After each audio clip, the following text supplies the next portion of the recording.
All right, peeps. On today's episode of the Kung Fu Genius, the genius will be answering all sorts of hot nonsense from YouTube. Lots of gems, lots of Frank Dux books under your pillow, lots of, are you Chinese enough to learn from Grandmaster Yip Man? Let's get to it. And every day, I practice martial arts. Watch out! Yo, Dre, how you doing, man? What up, my Sifu? That's what's up. You gooch? I'm Gooch. It's a Saturday morning. I'm not as caffeinated as I would like to be. Okay. But here we are, ready All right. to do another Ask Me Anything Get episode. that Black Dragon tea. Black Dragon tea. We are Straight from the society. Yeah, the Black Dragon Society. Yes, right? exactly. Yes, watch out, because Frank Dux is going to come here and put his dim mark on your ass. If we're talking about tea, why are you not talking to me about it? That's Because right. we don't drink tea with lemons. Ooh. Hey, Ooh, ooh, ooh, hey. All right. So There's anyway. unless we're sick in our ass. Oh, jeez. Dying. Dying. Is this going to be Put the Brits on Blast episode, part 6? That's we're on our We already deathbed. had a Eurotrash convention outside of this We podcast did. today. We did. So anyway, Unexpected. we are yeah. recording a number of episodes in advance, as we usually do, but a few more than normal because I am going to be away Yeah. from New York for the entire month of Not July. cool.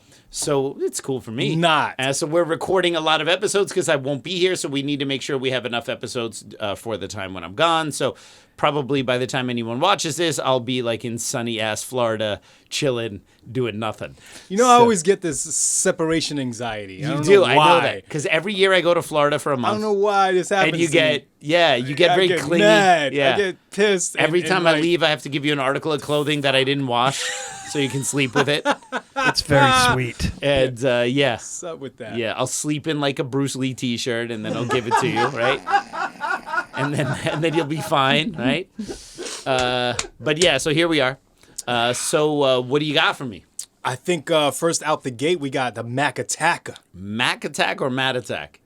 I think it's Mad Attack. All right, there we go. Right. I'm He has one job, which is I to read. reread it. I All right, reread it. got it. It's and Mac it- Attack. All right. Somehow someone edited it before it said someone Mac else. Attack. Yeah, got it. Yeah, Yeah, so- whatever. All right. It was Dyson. All right, go for it. Always. All right. Okay, KFG. All right. I've been Nice called, play on letters. I've been called worse. All right, go ahead. I have a question. Oh. The supposed prohibition against teaching Chinese martial arts to non-Chinese, was this actually a thing in Yip Man's time? Alternatively, have you heard of the teaching of Westerners ever being an issue among students of Yip Man like Learn Ting? Thanks for your time and attention. That's a great question. So basically, Is it is because white people are not the only race that's out there. All right. So man. yes. So the whole thing about Yipman not wanting to teach non-Chinese is absolutely true, but that is a very that was a very common attitude among Chinese martial arts sifus at that time. And of course, you have to understand it's all contextual to the to that time period, to the culture.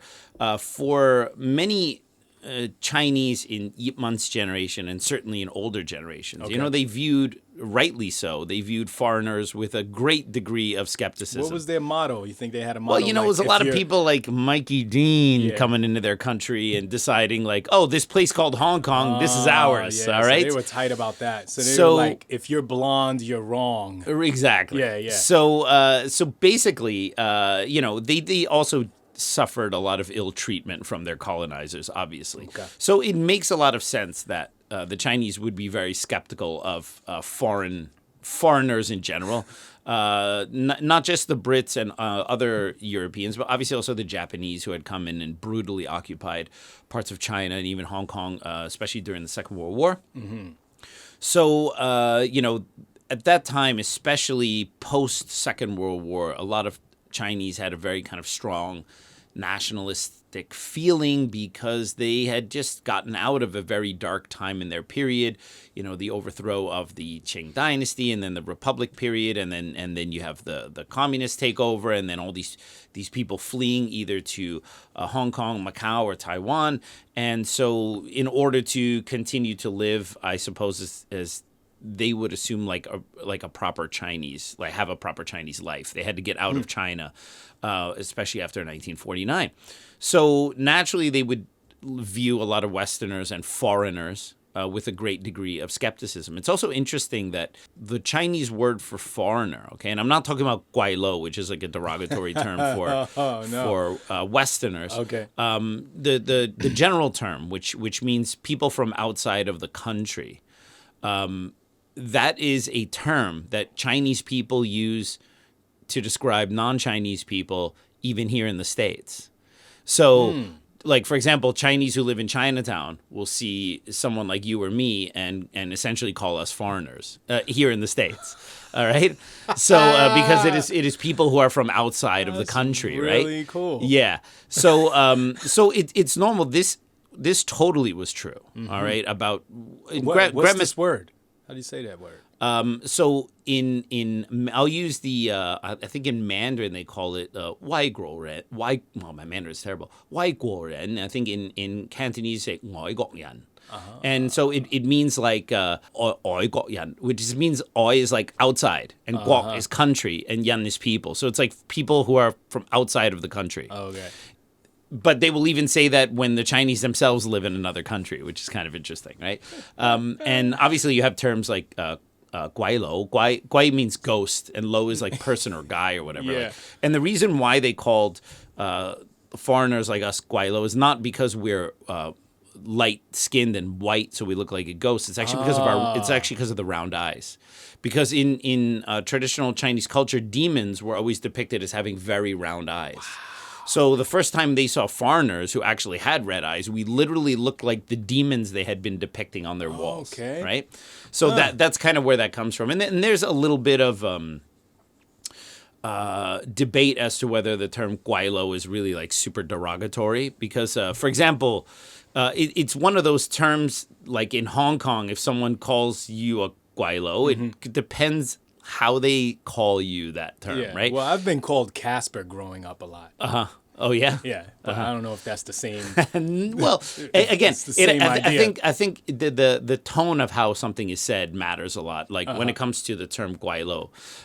So like if your kind of friend, your Hong Kong Chinese friends kind of jokingly call you that, it's not that big of a deal. But if you like piss off some kind of shop owner and they say guailo, right, something like that, it's a little bit different, right? So I think it depends on how it's done. I once had a Chinese person call me guailo somewhat angrily in Hong Kong, and I just thought it was the funniest thing in the world. And perhaps Right. and perhaps it's just What did you do to piss him off? No, I don't remember. But he didn't know that I understood a little bit of of Chinese. But I just thought it was funny because the idea that someone is gonna try to ruin your day by calling you some really shitty derogatory name. I just thought it was funny because that literally the only power that has is the power that you give to it. And I just started laughing. I just thought it was like hysterical. And he was probably like, "Arr!" Meanwhile, I have a friend, an American, who worked in Hong Kong for a number of years as a school teacher. And every time he heard the term guailo, he got super pissed off because he thought it was like the most offensive thing you could say, and Chinese people should not call non-Chinese people that or whatever. And that was like his hill to die on. And I listened to his arguments, and I'm like, okay, but like, I don't know. For me, you'd have to pay me a lot of money to give a shit. The Chinese person who got super, super angry with me and would say guailo or anything like that, I don't think I would have any other reaction other than to laugh. But that's just me. Okay. I'm not saying that the other people have to feel the same way when they hear that or whatever. But for me, I don't know. I just find it kind of silly. But anyway, so obviously there's a lot of animus, especially at that time, towards foreigners, rightly so, because of what Europeans did in China, what other nations did over there as well. And when people hear that, they think that Yip Man was some kind of weird exception, like, oh, he didn't like to teach foreigners or whatever. And I feel that a majority of the Sifu of his generation most likely felt exactly the same. And it's, you know, you can look at it through a 2022 lens and be like, wow, it's not a very cosmopolitan attitude to have or whatever. But Yip Man was born in the Qing dynasty. Okay. When he was a child, he would have had the Qing dynasty, the mandated Q style haircut. So he would have had the front part of his head shaved with the long braid when he was a child, because that hairstyle more or less stuck around until 1911, 1912, when the Qing dynasty was finally overthrown. They still had that hairstyle for the most part. So he was about 18.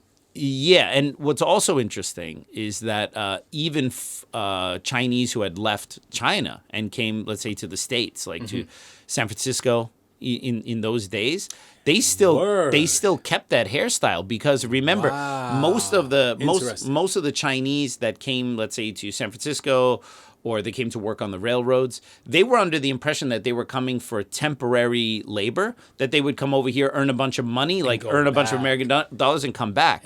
So that's why they would have to keep it, right? So that's why when you look at photos like San Francisco, Chinatown, way back in the day, they actually had that Q style, because they were planning on going back there, right? So this is like a very kind of, and also if you think about it, even that hairstyle was also considered a mandate by a foreign oppressor, because China at that time in the Qing dynasty was ruled by the Manchus, who are not full-blooded ethnic Chinese. And the Manchus very brutally forced all Chinese men to have that hairstyle, because previously in the Ming dynasty, Chinese men would have had a braid. You know, your braid was essentially your lifeline. The longer the braid, the longer you lived. You wouldn't chop your braid, right? Chopping off your braid is almost the equivalent of, you know, just losing all your honor to chop your braid off, right? Because that is your lifeline. But in the previous Ming dynasty, they would have had their hair all the way back from the front into a braid. But the Manchus had this very particular hairstyle where they shaved the front part of the head, and then you had the braid kind of go behind it, right? They mandated that on all Chinese men to have that hairstyle. And so that was not an ethnic Chinese hairstyle. So that was a hairstyle of oppression. It was meant to put the men in their place, because the Manchus also had a very specific hairstyle for the women. But the Manchu government did not mandate Chinese women have to have their hairstyle in the Manchu style. Only the men. Wow. They did it to mess with them. Right? So you have to understand that even in Yip Man's time, even the ruling government of China at that time was considered a foreign oppressive regime ruling China. The Manchus were not ethnic Han Chinese. So even at the time of when Yip Man was born, China is being run by people who are Asian but not Han Chinese. And then you have the invasion of Japan. You know, Hong Kong is a British colony, and Macau is Portuguese colony. You have all these things, right? So it's understandable why his generation would have an extremely skeptical view of foreigners, all right, in general. But of course, we also see that through the 50s and 60s, especially as Chinese martial arts gained more prominence through movies and stuff like that, that those attitudes softened quite a bit on the Chinese Sifus, right? To nowadays, almost hardly any Chinese want to learn Chinese martial arts in, say, Hong Kong. And it's usually like the foreigners who are coming to Hong Kong to learn Kung Fu from these various Sifus. And nowadays, when you go to Hong Kong and you see a signboard for a school, or you see an advertisement, oftentimes these Chinese Sifus will literally show a Westerner learning from them, because now that's the sign, like, because the Westerners, you know, the assumption is the Westerner is going to do his or her research on who to, you know, because they're going to travel all the way to Hong Kong. You're not going to go there and be like, oh, I'll just learn from some random whoever, right? No, they're going to find out who's the guy to learn from, so on and so forth. So the perception is that if a foreigner goes to Hong Kong, they did their research, and that's why they're learning from this person, because this person is, to use American slang, this person is the shit, right? And so you'll see, like, there's a couple Wing Chun schools, for example, on Nathan Road, where there's like the photo of the Sifu in the window teaching some big goofy white guy, right? Because now that has become a sign of authenticity, that even the big goofy white guy wants to come and learn from you. Whereas even if we just go back to the 1950s, like, first of all, they didn't have big signs and things like that. It was, most martial arts schools were, you had to know someone who was in there to get in there, and they didn't have storefronts and stuff like that. So, and now and so certainly most Westerners wouldn't even have access to that. So Yipman, however, was perhaps slightly more extreme than others. Okay, Yipman was a member of the Kuomintang Party, which was the opposing party to the communists, and this was an extremely nationalist party, like China above all else kind of thing, right? And that's part of the reason why he had to flee China, was because he was a member of the Kuomintang Party, was opposing the communists, and so on and so forth. So Yipman for sure was a pretty proud Chinese man. Okay. And in fact, when you see the couplets, the Chinese sayings that are at the Wing Chun Athletic Association, right. The top was this Wing Chun Tong, which is Wing Chun Hall, right? And on the right side, you have a saying, Wing Chun Chun Jing Tong, right? Tong, right? Chun Jing Tong, which means we teach the traditional or orthodox Wing Chun here. And then on the other side, the couplet on the left side is extremely nationalistic. It essentially means, and China will rise again. So it's basically saying, like, by teaching this traditional martial art of Wing Chun, we will build China strong again. And those are the couplets that hang in the Wing Chun Athletic Association to this day. The poster that we have here, which the calligraphy was written by the late Wong Sun Leung, it's the same saying, right?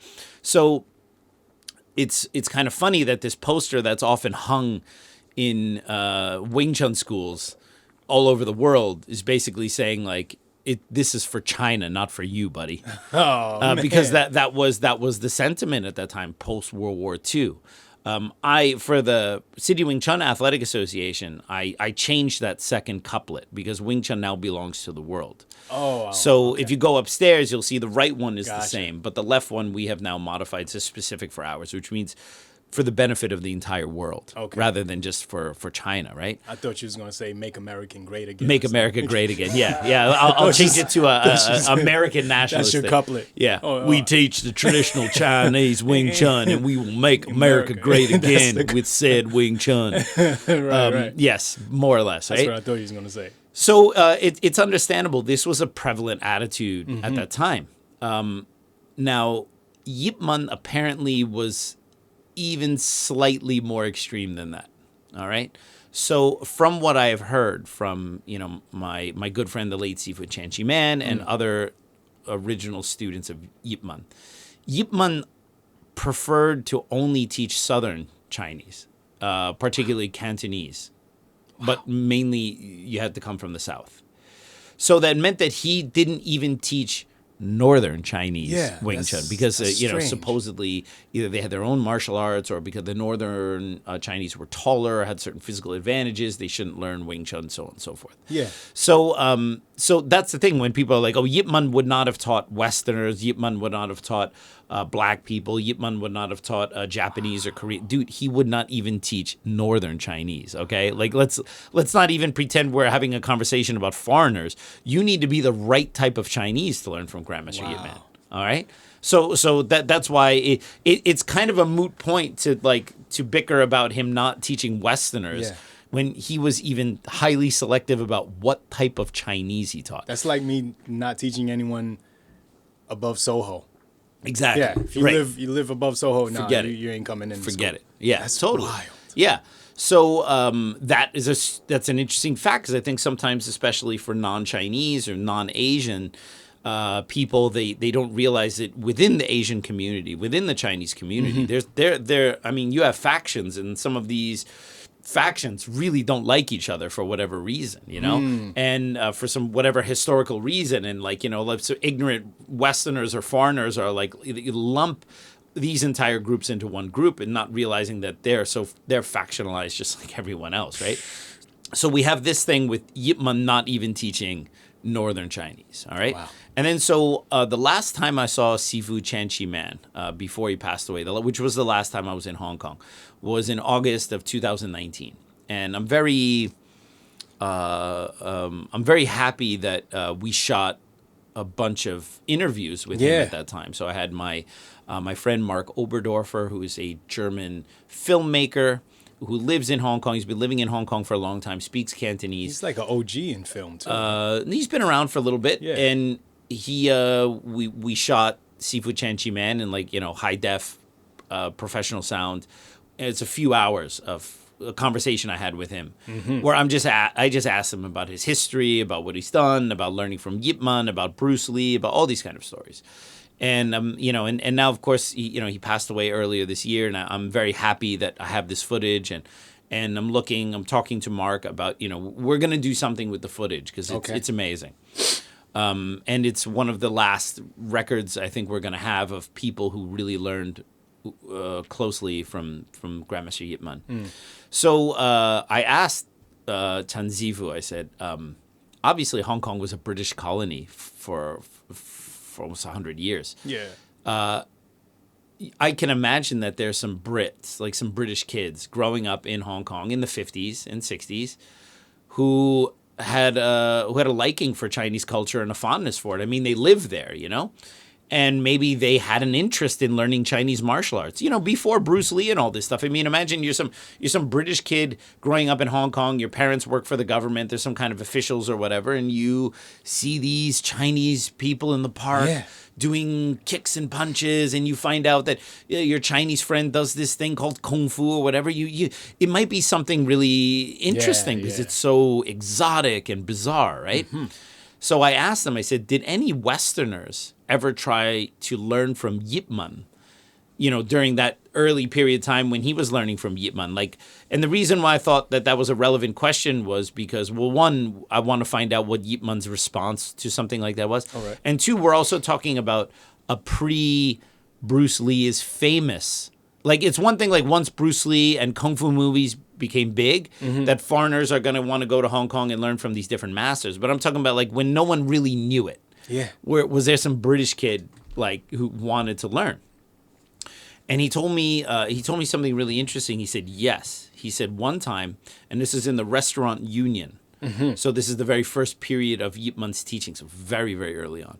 He told me that there was one, he said, young British boy, meaning a teenager, who came to the Restaurant Association to ask Yip Man to teach him. Yeah. Okay? And he said this British teenager spoke Cantonese. Yeah. All right? Mind-boggling. Yeah, which is especially at that time. I mean, most of the sons of daughter, the children of the Brits who lived in Hong Kong, they went to British school, English schools in Hong Kong. They basically had the same type of education they would have had back home, just in Hong Kong. They had their own schools, and they spent time with other British kids, right? But this kid could speak Cantonese. He must have been blown away. And he spoke Cantonese, according to Sifu Chanchi Man, like a local. So he didn't speak with an accent. He spoke if you closed your eyes, you would think you were listening to a Chinese teenager. Yeah. And he said he understood Chinese customs. He came with a gift for Yip Man. He was very respectful in the way he called him Yip Sifu, and he knew the deal. Knew the customs. All right. Wow. And you can imagine Yip Man seeing this young kid who wants to come here, and he's serious and he speaks the language. He has an affinity for the culture and all that kind of stuff. And then he said, my Sifu politely refused. Right? So you have to imagine that, because a lot of people nowadays go, oh, I wish I could go back and learn from Yip Man. I'm like, bro, you spoke pitch perfect Cantonese. Yeah. And knew everything about Chinese culture. And you could be transported back in that time. He'd still give you the middle finger. All right? So get off your little fantasy about that kind of stuff, right? Oh, no. And again, it's not, it's easy when you look at people in the past, nowadays, which is the trend, and judge them through the current lens of, 2022 understanding of things, right? Given the brutal history of foreigners in China and in Hong Kong, and you know, all the things that I had just previously mentioned. Yeah. It's totally understandable why Yip Man would feel this way. And of course, we can look at it now and go, you know, it's a kind of, it's a dated way of looking at people. Okay. All right. And we need to kind of go beyond that, but we can say that now. Okay. Yeah. We're talking about the 1950s, and we're talking about someone who was born in the frickin' Qing dynasty. All right. So you have to, if you're not able to apply that type of context to someone, then you're just and then you just blast them for not conforming to a way of behaving that is common 60 years after that person is dead. Okay. All right. Then you're just trying to unfairly judge someone for the sake of judging them. Right. So it makes a lot of sense why he would have been that way, and it is the truth. I mean, it's the history. So you have to go, yeah, that's what it was like back then. He didn't even teach Northern Chinese, let alone Westerners. And I know there was a story that Bruce Lee, when he came back to Hong Kong the first time after he had started teaching people like Jesse Glover, he had asked Yip Man if Jesse could officially be considered part of the Wing Chun family. And Jesse Glover was black. And you can guess what Yip Man's response to that was. Okay? And that's the way it is, right? So, anyway, but interesting question. Man. Yeah. So here's a fun fact for you. You know, out of 193 countries in the world, Great Britain has only not invaded 22 of them. What? Really? There's only 22 countries out of like I think like in the 190 entire world. in the entire world, right? Out of 100 and who? 93, right? That Britain hasn't invaded. I mean, real like luminaries like Monaco, Mali, the Marshall Islands, Vatican City. We should have invaded Vatican City. We did not invade. Second fun fact: an ex-girlfriend once called me a miserable gentrifying colonizer and a short white European in what she clearly thought was a really huge own to me when she was upset that we were breaking up. Yeah. Like basically just describing you as you are. Yeah, I was just Right. like, I didn't respond because she was a bit nuts, but I just wanted to be like, these aren't insults. These are objective facts. Right, you had exactly. tears of joy. Right, you were yeah. like, you finally get me? And we're breaking up? You finally... Yeah, now you Yeah, understand yeah. that I'm a colonizer. Yeah, it's a miserable gentrifying one. Gentrifying You know what one, I mean? yeah. Absolutely. Yeah, be like someone giving a parting shot and be like, you're a pale, short Cuban. You're like, okay. Yeah. Yeah. Well played. Oh, man. Ooh. Yeah. You know, So, Oh, no. anyway. So what else you got, man? What's the next one? Man, all right. Hey, Kung Fu Genius listeners, are you a fan of Wing Chun Kung Fu? Well, if you listen to me, I assume you are. I got great news for KFG fans. Right now, you can get an all-access 1-month free trial subscription to Wing Chun Illustrated magazine. Yes, I said free. Go to WCINewsstand.com and register in the upper right-hand corner. Fill out your email and password and use the code KFG Trial to get your free trial to all the issues from 2011 to the current issue. That's right, all the issues, even the one with this cool guy on the cover. That's me for those of you listening to us on audio. My Kung Fu Genius column is also in all the new issues, as if you needed another reason to get this awesome magazine. Go get your free trial subscription today. For all that information, check out the description below. And now back to me. Wow, good stuff. Next up, we got Andy Liu. All right. Okay? Not Andy Lau. Could be Andy wish. Louis. Andy Louis. Leo. Liu. Like Lucy Liu. No, it's not Lucy No. Liu. I didn't say it was Lucy Liu. I said like the name, Liu, Louis. which is Lao Lao. in Mandarin. Ooh. Yes. Another. Huh? Yeah, it could be Andy Lau. Andy Liu. All right, go ahead. Another great fake story is the book Taming the Tiger by Tony Anthony. Never heard of it. Danza. Yeah. No, not Tony. Hold me closer, Tony Danza. Go ahead. I thought it was Tiny Dancer. It's Tony Danza. That's who Elton Yeah, it's John Tony was talking Danza. about. Hold me closer, Tony Tony Danza. Danza. This whole time I thought it was Tiny Yeah, Dancer. no, you're wrong, you're as wrong. usual. All right, go ahead. Continue. Tony Danza's the man. Go ahead. The Manza. All right. Another serial fantasist. Okay, Tony Anthony is another Yes, I know. serial fantasist. Yes. Make sure to get a first print copy. It's hilarious. I got my copy of the book while I was talking to a Christian minister on an open sports day. I read it, and next time we met, I pointed out all the kung fu bullshit in it. Later, I found out online that most of the rest of the book was fantasy too. Question. Did you ever get problems with religious fanatics that think Kung Fu is the devil's work, etc.?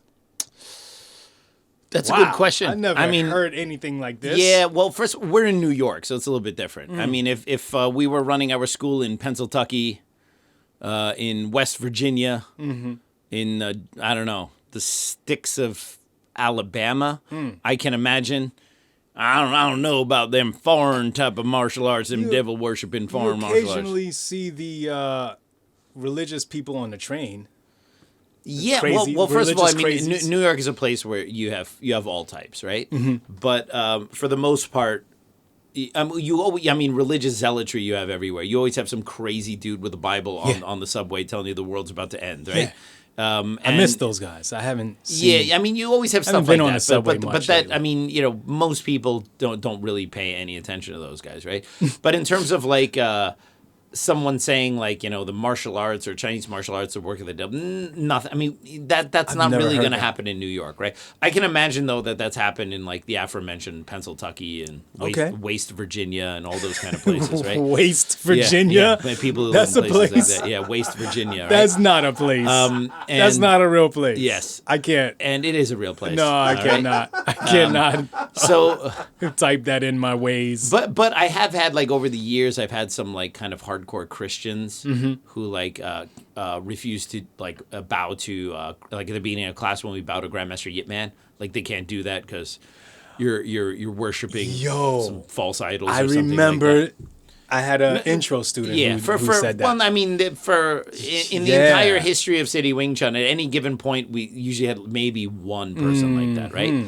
But that's fine. I remember that dude. Yeah. I'm sure that person still works on the Sabbath and they're going to hell anyway. So anyway, that has happened, but beyond that, not really. New York tends to be the kind of place where people. You kind of live and let live, like whatever your thing is, like, oh, what are you into, Mr. Dre? Like, I worship dragons. That's so awesome. Yeah. Right. No one's going to go like, the Bible says you shouldn't worship dragons. Right? Like, no, really, that's not something you really have a problem here in New York. Go out to Jersey. It's another story though. No. That reminds me, just this week at work, we had some new people join the chat. New employees, new staff. We let them into the group chat, which we should never do. No. And one of the women is texting, religious stuff. Oh, geez. God loves. No. Yeah. She's in the chat texting. So then we start taking photos with devil filters. And we're sending them in the chat, and we're just like evil with it. Wow. Man, demons over here while we're in the So I guess. So is this what I miss not having a normal job like other people? Yeah, you totally like you would this. totally love this. Yeah. You also not having an official HR department. Right. Yeah, we don't have an HR department. I yet. mean, there's going to be one after that. Yeah. All right. What do we got next? We got Razzles. Razzles. Routes out to razzle dazzle you. Razzle dazzle. Yes. All right. All right. Can you please recommend like 3 of your favorite martial arts books? Not training or instructional books, not interested, or any Bruce Lee books, read them all. More like I doubt stories he's actually or read them all. biographies. Other way people say they've read all the Bruce Lee books. Oh, of it's course. like you have not read the ones that are in Chinese. They wrote them. All No, right, you thank haven't read the ones that are in Chinese. true, There's true. a bunch of books that like they don't even have access to. Some really good books in other languages. They Where's the don't have mic? access to. Where's the mic? Yeah, drop the mic. Boom. All right. Thank you in advance whether you answer this question or not. So 3 martial art books that are not instructional. Yeah. Okay. Oh, Well, first of all, I mean, what majority about of the Black Dragons book? Don't you have a book? He's got a few books. Ron Van Cleef. Yeah. Yeah. Black Heroes of the Martial Arts. He I wrote. wonder He if- wrote a bunch of books on his Chinese Goju system. Was he ever in the Black Dragon Society? No. You would think he was. Why? Because he is He's the not gonna Black join. Dragon. Ron Van Cleef is not going to join that Kata Dante bullshit. Get out of here. The man fought in UFC. Give him some respect. All right. Did he ever go on the Black Dragon roller name. coaster? What? Did he ever go on the Black Dragon roller coaster? Is that a thing? It is apparently. All right. Where?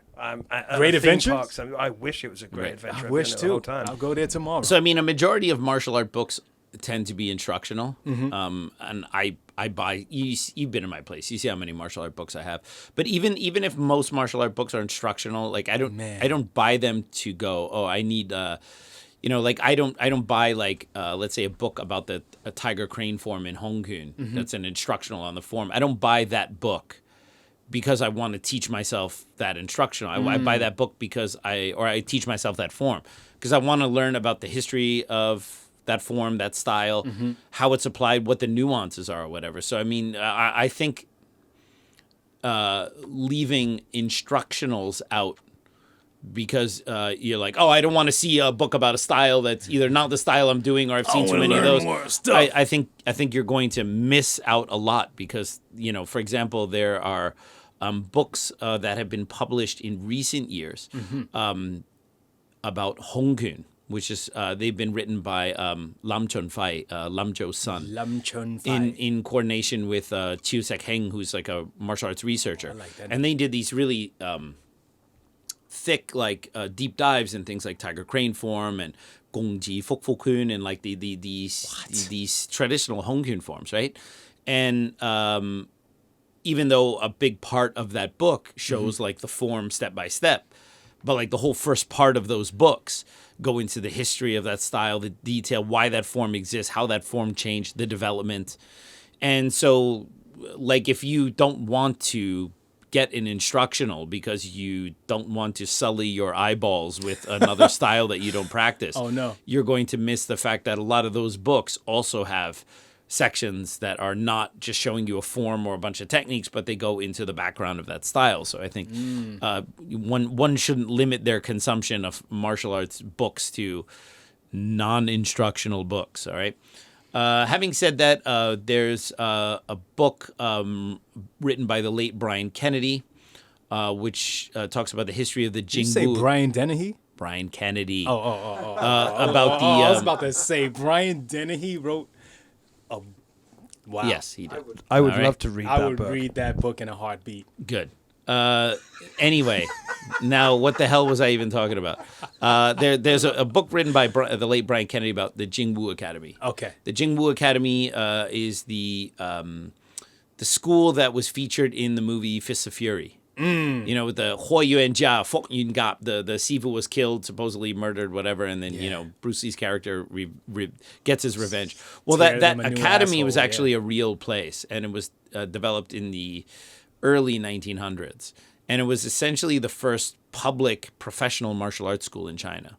And it was a athletic... Set the mold, yeah. Yeah, it was an athletic association, meaning like it wasn't just about martial arts. You could learn like Western bodybuilding and archery, and also it was kind of like a YMCA with martial arts. Bodybuilding? Yeah, that was a big deal back then to learn Western-style bodybuilding, right? That was like a foreign thing for them, right? Lifting weights and deadlifts, all that kind of stuff, right?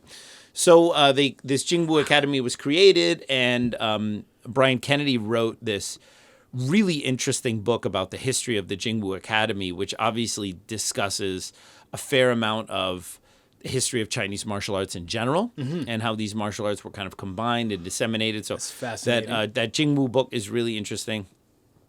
There's another book called, I don't remember the exact title, but it's about Chinese martial art manuals, because there are not that many of them. And it's another historical book about like different manuals that existed for different styles. And that is a fascinating deep dive into the history of Chinese martial arts as well.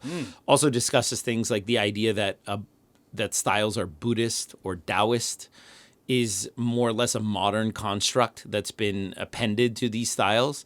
He has an interesting theory in there that if you could go back into a time machine 200 years from now, like a Dyson time machine, if you could go back 200 years and ask a Chinese martial arts practitioner if the style that they practice was Buddhist or Taoist, that they would look at you like you were batshit crazy. Because in their mind, they would be like, no, this is fighting. Why are you asking about religion? Right? Because especially, and this can also perhaps be considered somewhat of the downfall of Chinese martial arts, whereas in Japanese martial arts, as they kind of grew in popularity, they would have tournaments and they would and they had ways to kind of improve the fighting system even beyond the time that they were being used for survival. Oh. Because if you imagine that Chinese martial arts were designed to survive either fighting on the battlefield or whatever, like they're just like the Bloodsport song, I fight to survive, right? But then at some point, the invention of the gun, modern warfare, an increasingly more industrial society. They soiled it. The idea that you're going to use physical fighting techniques to protect yourself, especially in a modern society, is kind of ridiculous. So then what is the utility of martial arts in modern day? Well, perhaps self-defense, perhaps as a more challenging and fun way to get fit or to stay strong or whatever, right? And then these things essentially, for better or worse, become hobbies. Now, for the Japanese, they also then had tournaments, especially as karate started to gain international development, and then you have Kyokushin, and then you have Japanese kickboxing, and then Muay Thai, you have kickboxing, and then you have wrestling, and then jiu-jitsu and all these things. Whereas Chinese martial arts, as they became hobbies, started to kind of go in the opposite route. Instead of these martial arts, being more open and there being competition. I'm not saying that there were not competitions in China before people jump on me about the Lei Tai and all that kind of stuff. But for the most part, many of these Chinese martial arts styles that were at one point used for actual combat became hobbies for people who had money. Because you don't have to do martial arts to survive. So who does martial arts? People who want to. So it becomes a hobby. So in order for these sifus who have to earn a living, perhaps teaching a rich man's son martial arts, they have to dress it up as being something a little bit more than just punching and kicking. So now this martial art suddenly has a Buddhist influence in it. So not only am I going to teach your son how to defend himself, right? I'm also going to teach him like the Eightfold Path and the virtue of the middle way and all of these kind of things that come from Buddhism. So now suddenly this martial art is not just about punching and kicking, but there's something deeper. There's a moral philosophy behind it, right? Okay. So that Chinese martial art manuals book basically has a very interesting theory that the idea that these martial arts were Buddhist or Taoist came from sales pitches from sifus who are trying to sell this to the sons of rich men to make it sound more than just I'm just going to teach your kid some throws and kicks and punches. I'm going to teach your kid the Eightfold Path and all this kind of Buddhist stuff or Taoist stuff, how to become one with nature and the universe or whatever. But if you were to go back 200-300 years in time and ask a Chinese martial artist if this method of smashing someone's face with their fist is Buddhist or Taoist, they would look at you like, why are you asking me whether the thing I do for fighting has anything to do with religion, right? But now you tell people like, maybe these martial arts were not originally Buddhist or Taoist or whatever, and you might as well tell them their favorite mythical fairy tale person doesn't exist because this is news people don't want to hear, Tooth right? Fairy doesn't exist. So that Chinese martial arts manuals book is a very fascinating book. I think also co-authored by Brian Kennedy, who authored the first book that I recommend, the Jing Wu one. And then I'm reading another one now I think it's called Chinese Martial Arts History or Chinese Martial Arts Studies by Peter Lorge, who's a friend of Matt Polly. And it's an academic deep dive into the history of Chinese martial arts and dispelling a lot of myths. That was actually a recommendation from someone in the comments here on the KFG. Oh, wow. After I talked some ish about the Shaolin Temple history and all that kind of stuff. So Okay. those books I find really We gotta talk fascinating. more ish, so we can Yes. get more recommendations. So I like obviously those three books are history because I think if you practice Chinese martial arts, I think you need to Know kind of your understand history. the developments, right? For that to make sense. But I still love I'll buy instructionals on kung fu styles, like obscure. If I'm like in Chinatown, I go to like a BLP and they have a book there on some like obscure ass Chinese kung fu style. I will buy that book. Oh, wow. And I will just read it. Even like might look at the techniques of the form. I think the form's complicated or silly, or the applications don't really make any sense. But I'll read like the history. Where's the style come from? Who are the major players? And then just log that. You know what I mean? So I would tell the the person who wrote this question here, don't limit yourself to non-instructional martial art books because you're missing a lot there. There's some like the Hong Kuen series by Lam Chun Fai, I think are some of the best books written about Hong Kuen, even though each book is sold as it's teaching this form or that form. But the additional information in there is really good. Also, Chiu Sekeng wrote the Hakka, a book about the history of the Hakka martial arts, which I actually picked up, I think, when we were in Hong Kong, that really thick book. Yeah. Yeah. That book is absolutely fascinating, but I don't think you can even get it I now. think you went on a separate trip and brought it back because I remember you bringing it back. And You're I was right. just like, yeah, that whoa, book's amazing. Book's what? amazing. Yeah. Yeah. Yeah. Okay. All right, cool. Great question. What do we got next? Good stuff. We got next up, Irby Lopez. Irby Lopez. Irby. Okay. Okay. Not mistaken to Herbie. Right. All right. First of all, I'd like to preface this question by stating that I am not a martial arts practitioner, but I do have a love for the martial arts. I'm going to say the same thing, too. Actually, I thought he was going to say I'm not a martial arts practitioner, but I play one on TV. I play one on TV. It's great. Yes. I apologize if my question betrays my ignorance. You got me thinking of Dynamite. What's his name? That dude from, who is it, Billy Zane Oh, character? I have no idea. I thought you were going to talk about Jimmy Walker, Dynamite. But anyway, let's continue. Okay, my bad. I apologize if my question betrays my ignorance. So my question is this. If so many traditional martial arts were developed for self-defense, why is it that so many do not seem to include ground fighting? I find this interesting considering that wrestling in many forms and variations seems to be universal and ancient across multiple cultures. How is it that so many traditional martial arts developed as seemingly only striking styles? Are my assumptions wrong and I'm completely wrong? Love the podcast. Keep it coming. All right. That's a great question. So especially nowadays when we see stuff like mixed martial arts and the prevalence of wrestling and jiu-jitsu and submissions and all of that, and then we go, okay, well, if China has this very long history with all these martial arts and they're supposedly for self-defense, how come we don't see grappling? Grappling is not more prominent in Chinese martial arts, all right? So couple things, I mean, I'm just spitballing here, okay? Because I'm not, my specialty in Chinese martial arts is more certainly Wing Chun and certainly more recent kind of Hong Kong history of martial arts. I have a fascination about the 1950s, 60s, and 70s Hong Kong martial arts scene. That is like my wheelhouse when it comes to history, and I have only a very, very superficial understanding of the history of Chinese martial arts outside of that because there's also not that much that we really know. So I wouldn't say you have to be careful when you use certain terms like self-defense because that is a very loaded term. Yeah. And I think most people just assume that anytime you're fighting someone else, that's self-defense. I'm defending myself against you, all right? But if the two of us decide to have a sporting, a sportive comparison. Yeah. All Meet right. you at 3 o'clock. Meet you at 3 o'clock and we're going to touch gloves and we're going to go. That is not self-defense. Okay. Okay? After That's school. not, all right? Yeah.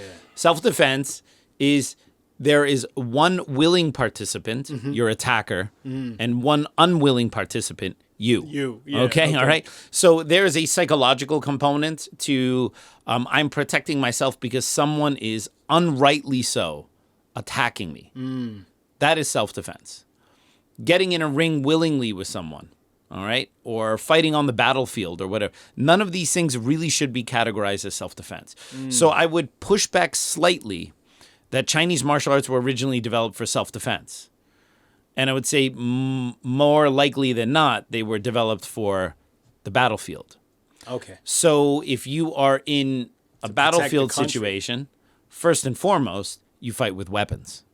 Okay? So that's what's the up. one thing, all right? So you have something like a kwando, all right? Chopping off horses' legs. And chopping off horses' legs, right? Ooh. Always 2 strokes on the horse. Boom, boom. One for the legs, one for the rider, right? Okay?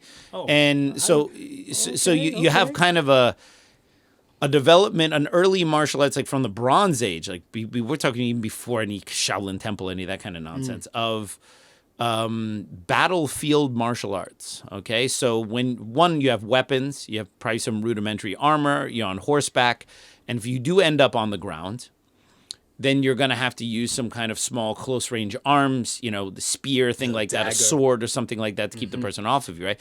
So the original development of Chinese martial arts most likely is in protecting these very big and heavy borders that China has with all these different countries, right? Because that's the one thing people forget. China is a huge country. What does that mean? It means it borders many other countries. And many of those countries at some point are going to try to invade China. So China has had to protect its very vast borders for a very long time. So those martial arts that were developed were battlefield, horseback, and single combat with weapons or field combat with multiple combatants. All right. So it makes sense that there would not be an emphasis on developing wrestling. All right, you're on the battlefield, dude's charging you, and then you throw your weapon over your shoulder and go for a double leg takedown, try to put him in an arm lock while someone else comes and cuts your head off. All right, so I mean, you have to understand, like martial arts are contextual to the time period, the culture, but more importantly, to the needs of the people doing it. All right, so most cultures have some kind of indigenous or wrestling, all right? Because wrestling is such a natural, you have untrained people and you put them in a cage together or you put them in a ring together, they're going to start grabbing each other and tussling. It's very it's very natural. We are primates, we have hands, we grab, we hold on. We are not like horses that have hooves and we were just going to kick someone, right? We are naturally inclined to grapple and to grab, all right? So you find, in old depictions and paintings, Chinese wrestling, right? And obviously there are things like shuai jiao, and there are Chinese styles of wrestling. Maybe they don't have the super developed ground fighting game of something like jiu-jitsu, but spoiler alert, most of the original wrestling or grappling styles in the world was not nearly as developed as jiu-jitsu is now, because jiu-jitsu now, since 1993, since the first UFCs, has been in this huge petri dish of development and scientific improvement, because now everyone is learning it and everyone is going and upping that game. Whereas in the old days, this information was a little bit more parsed out and you wouldn't have this ability to come together and to develop these things like as kind of like group brain, like the way jiu-jitsu is developing now. I mean, when you look at the technical level of no-gi or gi jiu-jitsu now and you compare it to 20 years ago, there is no comparison. The guys now they're just so much smarter and slicker and they have transitions and drills and they figured out such a better way of doing these things. And a lot of grappling arts like wrestling, they were formalized for a very long time. Wrestling is, whether it's Greco-Roman or freestyle, it's a specific set of aims. You get points by doing this, right? Whereas something like jiu-jitsu can be a lot more free because ultimately you're trying to, make the other guy submit. So it's important not to look at the rapid advancement of grappling styles in the last, say, 30 some odd years. And then go, how come we don't see something like this in China all these years ago? Because if you look at the Japanese jiu-jitsu, the original jiu-jitsu, which also had strikes, well, that's also wasn't nearly as developed as what we call jiu-jitsu nowadays, right? So you have to be very mindful not to project, again, like the Yip Man thing being racist or whatever, project a 2022 lens on a time period and a context which was so vastly different, all right? So later as martial arts become hobbies, like I talked about in the last question, they became these arts for someone to develop their body, all right, to develop their spirit, to develop their power. But most of them, because there weren't a lot of competitions, they weren't really doing it for fighting other people. So there definitely was a backslide in terms of martial arts effectiveness, especially throughout the 19th and maybe 20th century, when these things were more or less hobbies and they weren't being practiced for sport, and they certainly weren't being practiced for survival. Whereas at least in karate, you had tournaments. All right. Like, say what you want about shitty point fighting karate in the 60s and 70s. All right. But at least they were doing something with some kind of contact, interacting with each other, while the Chinese are just often focused on forms at that time. Right. And Bruce Lee was someone who was very unique in that. And Wing Chun was also a style that was a little bit different for that reason, that they went out and just straight up scrapped with the other styles. But you do see some forms of Chinese wrestling. But I would say part of the reason is that if we're talking about martial arts that were mainly designed for battlefield, for war, for those kind of contexts, grappling tends to fall out of favor in those specific situations. To quick actions, to weapons, to tactics you do when you are with a group of people, right? And you have to also look at when do we see depictions of grappling and wrestling in ancient cultures, whether we're talking about Greek pancration or we're talking about the Romans or we're talking about Chinese or whatever. You often see it in depictions of single combat contests, not in battlefield. All right. So, for example, if we're in a battlefield hundreds of years ago, right? And I'm using my spear and I lose my spear, and people are coming at me. I need to deliver at least. I mean, you're in a losing battle if you don't have a weapon on the battlefield. But I need to try to knock this guy down or hit him or strike him or hit him with my elbow or kick him or break his knee or do this or do whatever so that I can continue on. Okay. The last thing I can do when we're on the battlefield is go for a double leg takedown and start wrestling this guy when his buddies are going to come and just stab me in the back of the head. Right. All right? So, but now... You're as good as dead if you're on the ground. Exactly. But now we're not on the battlefield. Now we are in an open area, and we're going to have a sporting contest to see who the better one is. Then grappling is like a superpower because no other people are going to intervene. And if I can hold you down and press you and pin you and keep you from moving, you're going to get tired. And if strikes are involved, obviously I can be dominant. And if strikes are not involved, I can just pin you down and essentially render you useless. So when you look at like the prevalence of grappling depictions in the old days, especially when you look at like the old Greek paintings in pancration, notice that these are for single combat trials. And their grappling is really excellent because there's no one else involved. But when you see striking, often it's in the context of warfare. All right? Wow. So it's important not to confuse that. And like I said, neither one of those things are really self-defense. Self-defense is really a modern term. All right? And so we can't confuse those things. Contextual. All right. What else we got? Hey, Kung Fu Genius listeners, if you're a Wing Chun practitioner, especially from the WT or Learning Ting line, and want to get really personalized immersion training with me, you can now apply to do an immersion course with me here in NYC, or if you like the sun, in my Florida home near Orlando. These courses are for instructors or anyone who's serious about learning the art in detail and working hard. I teach in program blocks like Siunam Tao, Chumkyu, Buji, Wooden Dummy, and those include the Chi Sao theory, fighting applications, and training methods as well. If you're really serious about learning Wing Chun, check out the link in the description below to find out about applying for a spot. For those of you who are not quite ready to do full private immersion training, you can also apply for a spot at either our winter or summer intensive training camps. We have a few spots available for non-city Wing Chun students, so apply today. A link for those options are in the description below. And now back to me. Wow. Next up, we got a second from Razzle Dazzle. Okay. Razzles, I should say. Okay. Don't want to botch his name like All that. right. Go ahead. It's more of a comment. Okay. Bruce Lee used to go to sleep with my book, The Secret Man, under his pillow every night. Frank Dux. Oh, jeez.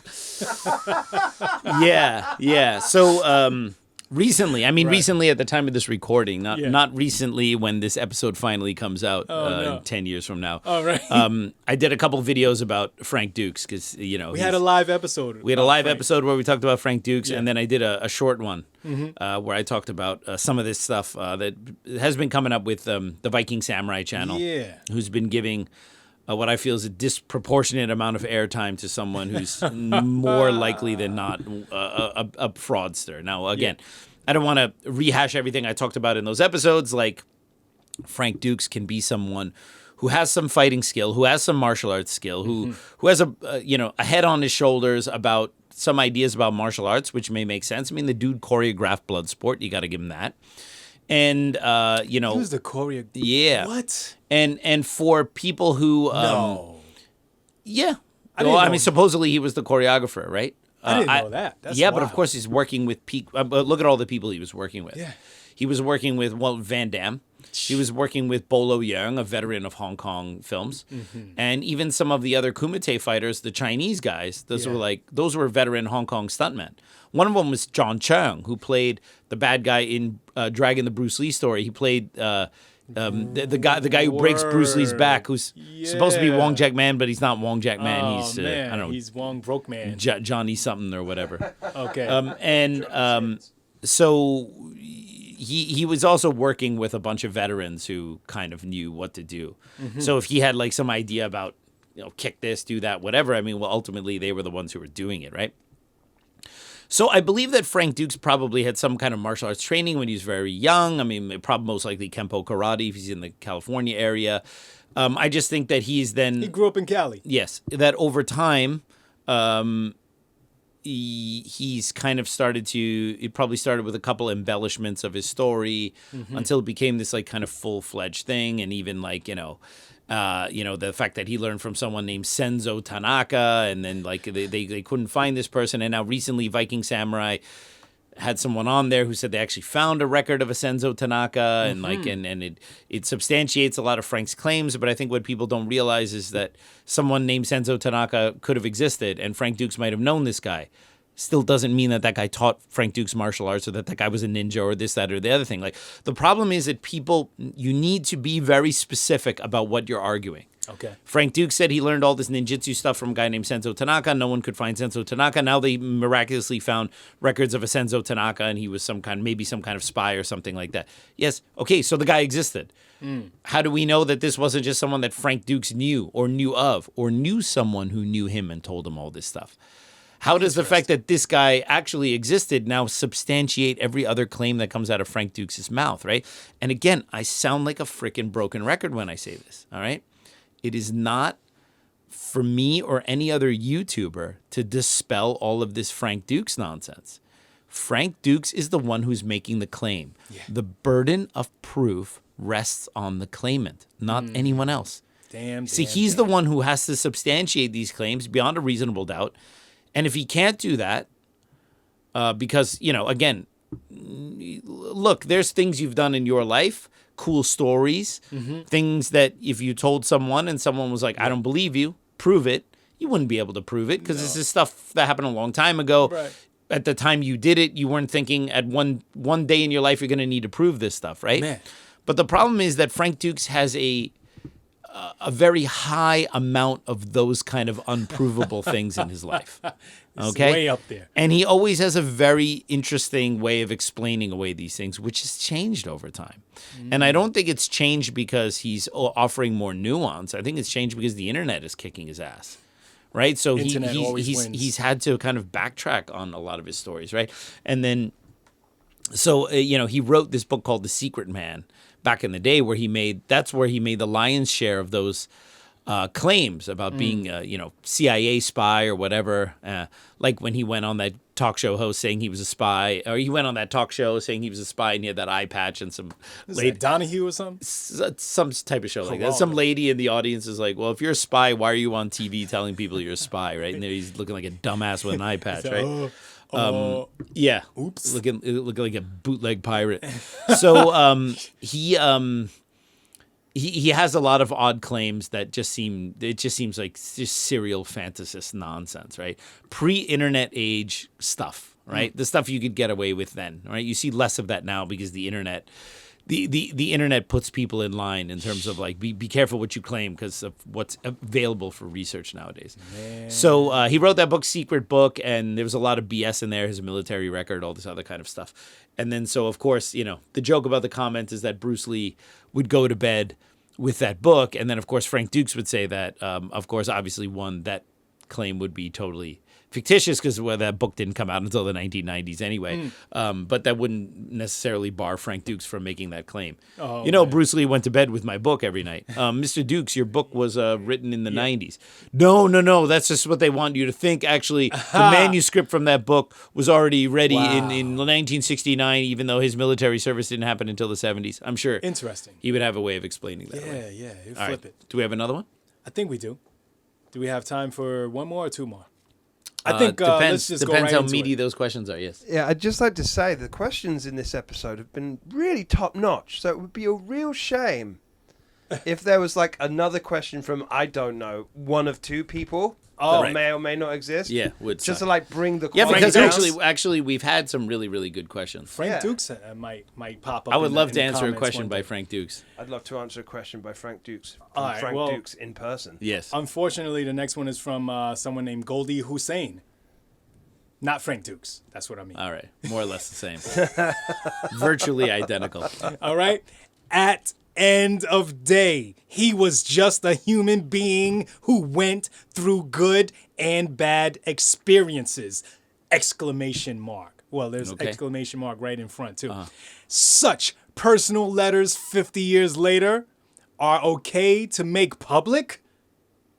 Oh, is this a comment on the drug letters video I don't from know. back in the day? If he was alive, he would have thrown all in court that would have brought him in good money.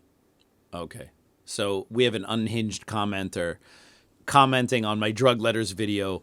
I don't know. If It is that what it is. A year later. Oh no, over a year and a couple months later. No. You know what's so funny? Like the people who think that they're like hardcore Bruce Lee fans, and yet they're only finding the drug letters video now. I go, I have a feeling you're not as hardcore of a Bruce Lee fan as you think you are. If you're now just fine, because this was the news cycle last They year. commented this 3 days ago. Yes, yeah, it is. Yeah, it is from the drug fresh. letters one. So I still get people, and I wonder, like, and this is why society is going to hell in a handbasket. Oh man, People can watch a video. love hand baskets. Like the drug letters video, I talk about I literally say these letters were on auction at the Heritage auction house. right. And they were discovered by, these are Bob Baker, blah, blah, blah, blah. And here I am reading them. And the number of, pardon my French, dumbasses who man. think I discovered the letters and I'm reading the letters for the first time. Like I'm the one releasing this bombshell, right? And there's some people who like clearly never saw the Kung Fu Genius podcast before. And they're like, oh my God, dude, you're making this all about you. And it's like, if you watch that episode, first of all, that we had already done a number of episodes of the Kung Fu Genius at that point. So like the whole shtick on there, it's like, oh, you haven't seen the shtick yet. So if the first time you see me is the drug letters video, for sure you have like another idea. Poor soul. Or maybe you think I don't like Bruce Lee, and then you watch any other episode of KFG, and then you're like, oh yeah, I think this guy actually kind of likes Bruce Lee, like really likes Bruce Lee. Fanboy.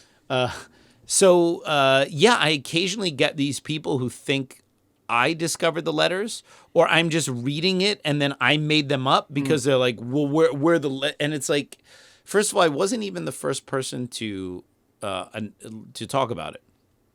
A Bloody Elbow, which is a mixed martial arts website, and they obviously mostly report on mixed martial arts stuff. They actually reported because when the Bob Baker letters were given to the Heritage Auction House, you could actually see the letters on their website because they were trying to sell them. And they were trying to sell the individual letters. And so basically all I did is I went there and I just screenshotted all 50 some odd of the letters, and then Bloody Elbow did an article which talked about, and that's on an MMA site, which are usually not super friendly to things like Bruce Lee and traditional martial arts. And they were the first ones to expose it. And I saw that, and I was a little worried that this was going to catch fire by all the Bruce Lee haters. So I thought I would make a video where I kind of contextualized it a little bit, although at that video, I'm really just reading them in real time and finding this stuff out, right? Okay. But I did it. There's no judgment in that. People think there's a judge. Dude, I'm literally just reading what's in the letters, all right? So any kind of judgment you think, it's you are the one projecting that, like if you watch that video. Because I'm just reading what's in the letters, all right? And that Bloody Elbow article had already come out at the time that I made that video. And Matt Pauly had already like tweeted all about it and stuff like that. And it was slowly making the rounds. I wasn't even the first one to see it. Tony Valenti, who's like this Bruce Lee maniac out in in Vegas, he sent me a message and he's like, "Yo, would you see these? It's like all about weed and cocaine and LSD and stuff." I'm like, "What?" And I read it and I was like, "Holy shite!" But it did explain a lot. And since that, we've had so many episodes of this podcast where I think where people, especially they ask about his death and his behavior in the last year or two of his life, and I think that the cocaine use, which was something we did not know about, definitely explains a lot, right? But yeah, you occasionally get these unhinged comments like, if Bruce Lee were alive, he would take you to court. No, he would take Bob Baker's daughter to court because she's the one who gave the letters to the Heritage. Okay. This guy is a moron who cannot watch a video and learn and realize what's going on. They take these things so personally, right? And they just, even though I explained the whole history of the letters right at the beginning, they're just like, no, I'm exposing this stuff. It's like, did you even watch the video, you moron? So, Man, oh man. So I still get stuff like that. Oh man. All right, one more? I think I don't know. It's up to the Deanster. We got time for one more quick one. Awesome. All right. Let me scroll down. Oh no. Next No. Next up we got Dre Ison. The quality just came down. Sorry. I mean, quality is Sorry, always good people. with Dre Ison. Sorry, everyone. Dre Ison is asking a hypothetical. Shocker. What? I'm just saying I'm shocked that he's asking a hypothetical like it's never happened before. I'm never ever. shocked because All you right, always let's ask get to it. hypotheticals. He said a quick one. All right. So, all right, let me start reading. So, KFG Posse, peace, what's up? Shout out to the whole crew.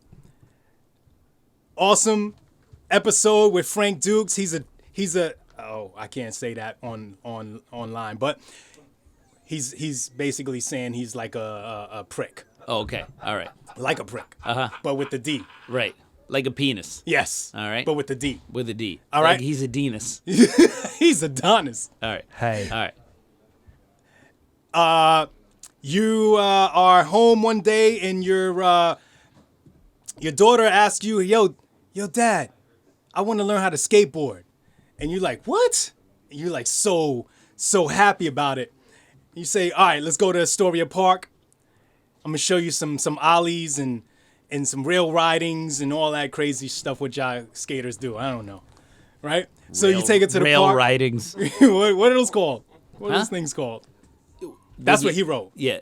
Grinding. Grinding. So All right. I'm gonna show you some grinds. Right? So he edited it real quick. So you get to the park, you're showing her some ollies, she's getting the ollies, like, oh wow, cool, Dad. And then you start doing some grinds on like the shorter poles, and then you get a little higher. She's like, oh wow, Dad, I wanna try it. He's like, wait, I gotta show you this one more. And you get onto that long rail. And all of a sudden your legs are in the air. Like you see your feet right there in the air, and you're just like, oh, dip. Bam. And you come How to. does Drayson write this stuff? It's Okay. right here. Yeah. You come to. Spoiler alert, You he doesn't. Come to. Uh-huh. And you're on the ground pavement in front of the restaurant. As opposed to the ceiling pavement. Yeah, ceiling pavement. You're in front of the restaurant union. Oh, God. Here we are. Yeah. And you're like, what? You get up, like, So damn, cheap. my back. So cheap. Back is crazy. You get up and you're just like, what? And you notice you're mad tiny. 15-year-old tiny. Wow. I want to know how Dyson always knows to ask questions about stuff that was touched upon in this episode. In the episode. That's I don't been know. recorded. That's He's being recorded. good. That hasn't He's come in out yet. live Hasn't come out time yet. somehow. Okay. So you like, yo, I'm in front of the restaurant union. You're looking around, you see all these awesome 50s cars, and it's like, you're like, what is happening? 60s? You're like, oh shit, this must be the 60s. Let me go upstairs. It would be the 50s if maybe it's you- a restaurant union. Okay, true that. Yeah, that. right, okay. He said that right there. True that. He said that. So you go upstairs, you're like, yo, I'm gonna ask him to teach me. See what he says. Okay. And you go upstairs and you see everyone there. Yeah. It's like, what? Right. Wow. Let me just take a stab at it. Right. So you have your envelope, your red envelope ready. I don't know Yeah. how you have Right. it's there. I don't Yeah. know how. He's Yeah. and you go. And you ask Yip Man to teach you. Okay. All right? What do I say? Yeah. How do you say it? I would say, Yipsivu, Okay. stay away from that Shanghai girl. Your students won't like her at all. All right? You start dating her, your students are going to be pissed. She's also going to start getting you back into a weird opium habit, right? You don't need that right now. And soon you're going to have a student named Bruce Lee. You got to educate him on the ills of cocaine and to stay away from anyone named Bob Baker and to stay the hell away from any actress from Taiwan. And that's all I got to say about that. All right, everyone. Well, I hope you enjoyed that episode of The Kung Fu Genius. As always, don't forget to subscribe to The Kung Fu Genius. Hit that bell for notifications. Like this episode. And if you have questions that you want me to answer on a future episode of The Kung Fu Genius, write them in the comments below. And as always, I'll see you guys next time. Word is I'm a kung fu genius. Technique speaks for me, not lineage. Forget Jet Li, cause I'm the one. Many call me seafood, but to you I'm sea kung. And I produce masters. You surpassed us. Your kung fu stiffer than corpse and caskets. City Wing Chun is the house I built. Violate the gate and your blood gets spilt. Alex Richter, always the victor. Budget Pitbull. Finally ready. Okay. All right. Budget Jeff Bezos. Budget Jeff Bezos. All right, here we go. You ready, Dre? You got your questions ready to go? Deaf Bezos. Yes. Jeff Bezos, did you move your mic again? I would never. Of course. Didn't He would put the mic right in front of his face, ready to go, and then right before he would start, he would just point it somewhere See how Seagull has his mic like right in front of my him? face. Yeah. You know what it is? We have to get those. We have to get those mics that like suspended from above. He doesn't deserve one. What if we just gave him like an MC mic to hold in his hand? That would be dope. In the place to be. 234 police Can you hear me up there? What's up, y'all? All right. Don't know what number it is. Don't care anymore. All right. Okay. Yeah, we are way past. We are way past the point of giving a shit. All right, peeps. On today's episode of The Kung Fu Genius, the genius will be answering all sorts of hot nonsense. Wait, let me fix the mic. Right here. I got the mic over And here. it begins. All right, peeps. On today's episode of The Kung Fu Genius, the genius will be answering all sorts of hot nonsense from YouTube. Lots of gems, lots of having books under your pillows and you're just sleeping with them joints because you sleep. Sleeping is fundamental.